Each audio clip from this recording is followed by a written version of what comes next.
Well, g'day everyone, Simon here from the Lifestyle Pioneers. I just wanted to shoot a video here for you, just sharing some of our tips and advice from our experience of driving on sand, particularly when towing a caravan or a trailer.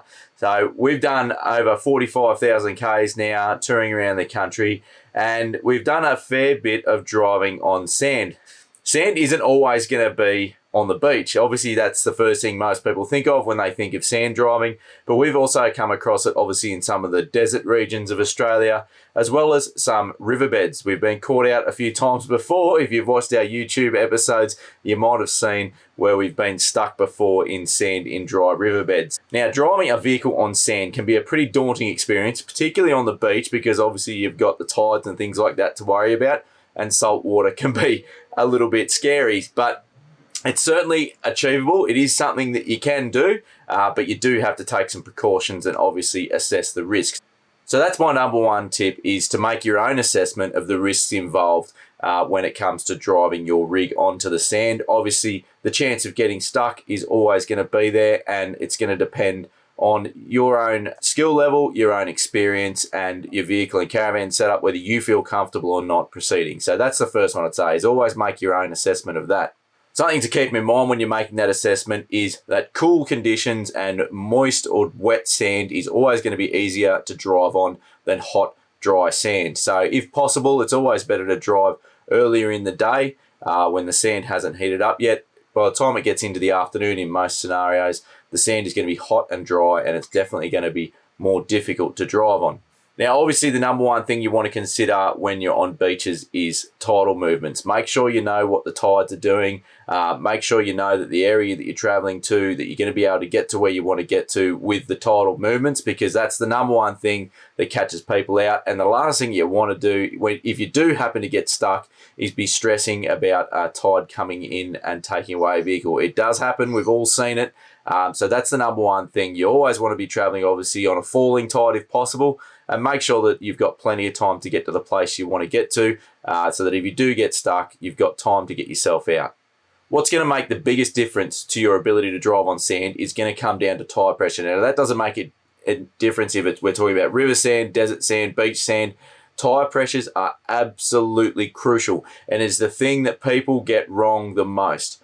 Let your tires down. Why do we let our tires down on sand? Well, the number one reason is to increase the footprint, lengthen the footprint of our tires that are in contact with the sand. That spreads your weight of your vehicle and your caravan over a larger surface area, which helps to stop you from bogging down and digging into the sand and helps you stay up on top of the sand. It obviously also increases your traction. If you think about an excavator or an army tank with their big long tracks, that's exactly the same concept. It spreads the weight out over a larger area and it gives you increased traction. How low do you go with your tires? Well, for most people, it's going to be a lot lower than you think. Most people are very hesitant to let their tires down too low. There's something about it that just makes it feel unnatural to let your tires right down. But I can say as a general starting point, it's going to be at least half your highway pressures. Now, your exact pressure that is going to be ideal for your setup is going to vary. There's a lot of variables, obviously tire construction, the type of your tires, how much weight, things like that. But in general, most people would say 18 to 20 PSI is a pretty good starting point, but you can obviously consider going lower than that depending on conditions, if you've got really hot, dry sand and things like that. We have gone as low as 10 PSI on our trip over in WA. We had some hot, dry sand to get into a campsite at Windabandy. We let the tires down to 10 PSI after we got stuck, actually. We were down to 16 to start with, and we went down further. So you can go quite low with your tires, but there are some things to consider when you're running on low tire pressures. The main two downsides are that your sidewall of your tire is more exposed to punctures and to damage, because obviously as the tire deflates and the tire extends, it's also going to bulge out at the sides and expose those sidewalls. So you do need to be careful about where you drive. If possible, try and stay in the wheel tracks of a previous vehicle to make sure that you're minimizing the risk of getting a stick or something like that puncturing a tire. The other main risk is you can roll a tire off a bead if you do have lower tire pressures, although it is unlikely. The main thing to prevent that from happening is just be gentle with your steering movements and just make sure that you're nice and smooth with your application of braking as well. Minimize your braking, minimize your steering inputs, and just try and maintain that momentum as you're cruising down the sand. That will make the biggest difference, minimize that chance of rolling a tire off the rim, and minimize your chances of getting stuck. You also want to be trying to anticipate as much as possible areas where you might need to have a little bit more momentum or a little bit less. I always make sure that we're keeping our eyes up front, what's coming up, and trying to make sure if there's any softer sections and things like that, that we've got the momentum to get through. So you've aired down and you're ready to hit the beach. Next thing, engage four-wheel drive. Make sure you don't forget to do that. And I recommend going to low range four-wheel drive as well. Low range will give you a lot more torque. It'll make it easier for you to maintain momentum. And it also, in most modern vehicles, it will disengage your traction control automatically as well, which is something you do want it turned off when driving on sand. You don't want that traction control active. Once you've hit the sand and you're familiar with the conditions, you may find it's suitable to go back to high range, but at least to start with, I always recommend hitting in low range. Just gives you that extra torque and that extra gearing that you may need to maintain your momentum to avoid getting stuck.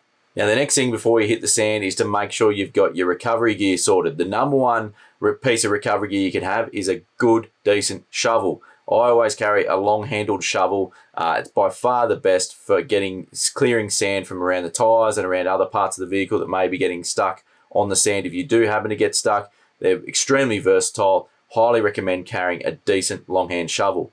Second to a shovel is recovery tracks. Treads, Max Tracks, any of those. I wouldn't muck around with the cheaper brands of those because they just don't last. Minimum of 2, but I would say at least 4. 6 if you can is really good, because then you've got an extra set that you can put under the caravan as well. They are by far the best self-recovery device that you can get for on sand.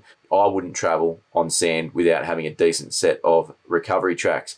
The third main recovery item that you're going to want on a beach is a snatch strap, or these days you get kinetic recovery ropes as well, and a decent set of shackles as well. Make sure you got enough shackles for that, an equalizer strap if you need that on your vehicle, things like that. Don't rely on other people to help you out and have their recovery gear as well, is my number one advice. Obviously, if you've already got a winch on your vehicle, that may come in handy, but it's by no means necessary. But what do you do if it all does go wrong? Well, if you do find that you start to lose momentum and you're coming to a stop, as soon as you stop making forward progress, stop accelerating. If your foot's still on the accelerator and you're not moving, you're not driving anymore, you're digging. And the more of that you do with your foot on the accelerator, the more of it you're going to have to do with a shovel when you get out. So as soon as you've stopped making that forward motion, that forward progress, make sure you stop accelerating straight away. Now, depending on how badly you're bogged, you may find you're able to just reverse up a little bit and then drive forward again and get going. Sometimes reversing back over your own tracks where the sand's a little bit compacted will be enough to get your momentum back up and get you going. Failing that, jump out of the car, have a look at what's going on. First thing is normally grab the shovel, clear any sand around that might have built up in front of the tires, clear any sand that might be fouling on any vehicle components, low-hanging things like your diffs and things like that might be contacting the sand. And then again, you can try just reversing up and giving it another go and see if you can get on your way. Failing all that, the next thing you're going to be wanting to do is grab your recovery tracks, get out your Max Tracks or your treads or whatever it is that you're carrying, dig a little bit of sand out from in front of each of your tires and jam those in there. They are incredible. They work exceptionally well, recovery boards. You'd be amazed at how many things you can get out of with those. And the main thing with them is you don't want to have any wheel slip on them. So when you do try and get going on your recovery boards, gentle acceleration till you can feel the vehicle grip onto the boards, and then accelerate nice and firmly to get up and across and get moving on the sand again. Now, if you do get in a situation on the sand when you're trying to do a recovery where you do need to reverse for quite a distance, just be aware that because your caravan is a dead weight and you're now trying to push it rather than pull it, it will tend, especially as you try and make any small steering adjustments, it will tend to try and jackknife pretty easily because it's the path of least resistance. Pushing it backwards straight is more difficult than just pushing it sideways and spinning it on its own axis. So just be very careful when you are reversing. Be careful that you keep a close eye on your trailer and go nice and slowly because it can jackknife quite easily and quite quickly. So with all that said, get out there and enjoy it. Don't be afraid to take your vehicle and your caravan onto the sand. But as I said, take all those precautions, make your own assessment and decide if the risk is worth it. But once you do build your confidence and your technique with driving on sand, there are some incredible places and campsites that you can access around the country.